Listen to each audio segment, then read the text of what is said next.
Alright, so what are we looking at here?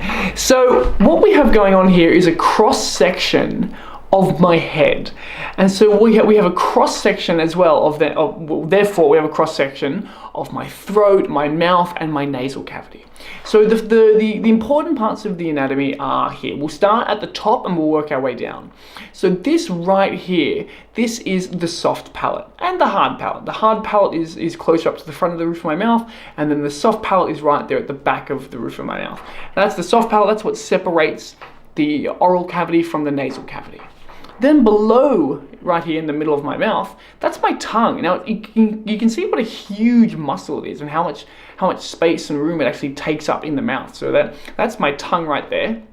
Now down here, this little thing that sticks out right here, that is the epiglottis. The epiglottis, that folds down over your trachea, over the passageway down to your lungs. That when you swallow, that folds over that passageway, and so that food and liquids are directed into your actual esophagus and then down to your stomach and then don't go into your lungs. So that's your epiglottis. Now the epiglottis doesn't really have much to do with equalizing. It has to do with eating and swallowing.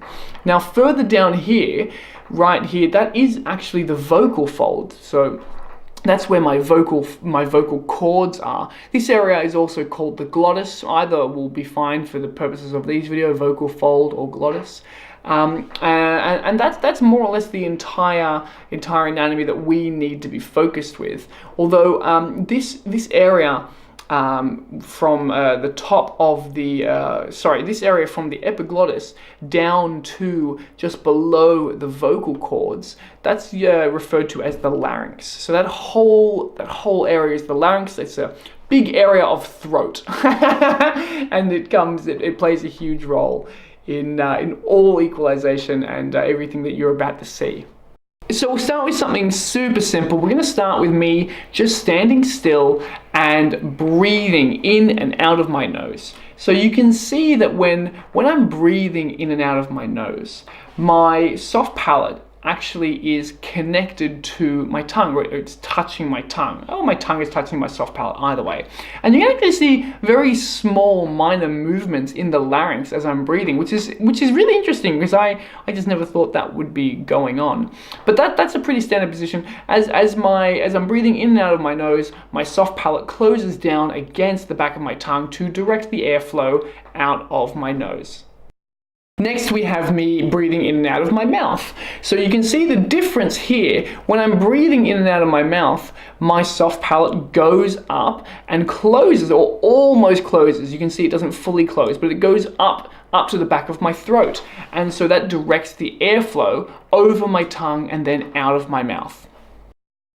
Now this exercise, we'll start to see things come together a little bit more. In this exercise, I'm going to be inhaling through the nose and exhaling through the mouth. And as I do, what you're going to see is a changing of the soft palate position. You're going to see my soft palate move into different positions to shift the airflow, or to allow the air to pass through different passageways. So inhale through the nose, exhale through the mouth. Inhale through the nose, exhale through the mouth. And when I'm inhaling through the nose, you'll see the soft palate goes and closes down against the back of the tongue. And when I'm exhaling through the mouth, you'll see the soft palate moves up to allow space for the air to pass over my tongue and then come out of my mouth. In this video, what we're going to see is me inhaling through the nose and then using my tongue and my soft palate to block the flow of air. This is an important exercise because so often a freediver has blockages in their soft palate. So often a freediver is not able to equalize deeper and deeper and deeper because their soft palate gets stuck up against the roof of the mouth. And I wanted to be able to visualize that. I wanted to show how the tongue and the soft palate work together to actually close off access from the oral cavity to the nasal cavity.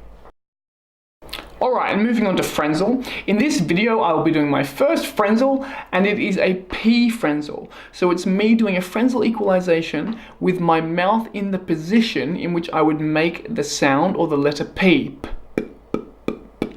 That sound is caused by building pressure behind the lips and then releasing that pressure.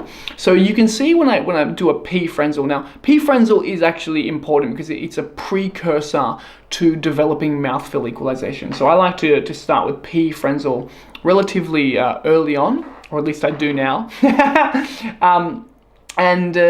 So you can see when I'm doing this that my tongue is in a sort of a downward position, and you can see me pressing slightly with the lips, and my entire larynx, my entire throat is rising up with my tongue to create that pressure, to create the pressure in the nasal cavity, and then obviously the soft palate is very much pulled down, or it's dangling down, which allows the air to pass into my nasal cavity.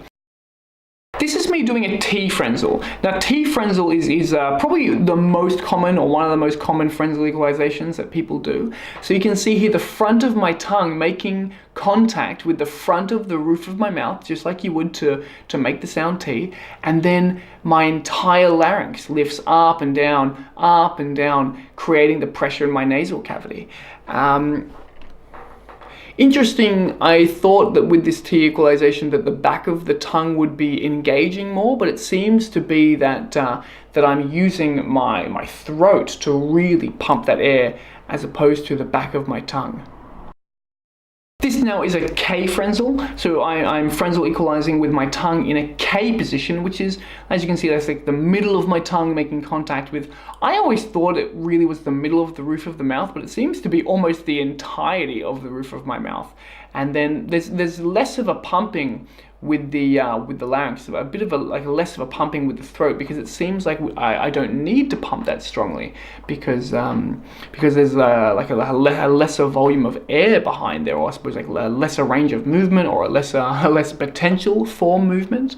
So that's really interesting for me to see. I always thought that there was a lot more space and air behind the tongue with a K equalization, but it seems like there really isn't. It seems like I'm almost making contact with every part of the roof of my mouth. Now this is the last Frenzel position. This is the H Frenzel.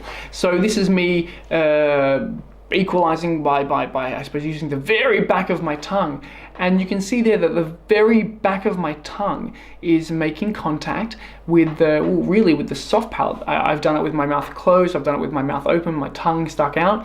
But do you know what's really interesting to me is I suppose the lack of real difference between the air space available behind the tongue, or the airspace behind the tongue in general, but with a K Frenzel and a H Frenzel.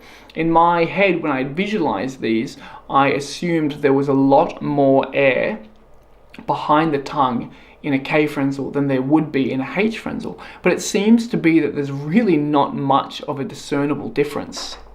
Now, lucky last here, this is me going through all of the Frenzel sequences. This is me doing P, T, K, H, P, T, K, H. So I suppose we'll have a look at how the tongue moves between all these. P, T, K, H. So yeah, actually no, I take it back a little bit. There is definitely some more air behind the tongue with a K Frenzel than a H Frenzel. It's just that I assumed there would be more air above the tongue. It seems like when we do a H Frenzel, the tongue seems to shift downward and back in the mouth. And it's really taking up like air space in the throat, or like in the larynx. That seems to be where we tend to decrease the size when we're doing a H Frenzel. So super interesting stuff to see that all, see what's actually going on. I think in general, with Frenzel equalization, I think maybe right now I feel like it doesn't matter as much if you can like mastering all the different Frenzel positions, because I don't think there's as huge an airspace differential between all of them. It seems like they're all relatively similar, or at least similar enough that it shouldn't be too much of an issue, especially the K and the H Frenzel. Very, very cool. I hope you enjoyed that video, guys, and don't forget to check out the mouthfeel videos, because that will be interesting as well.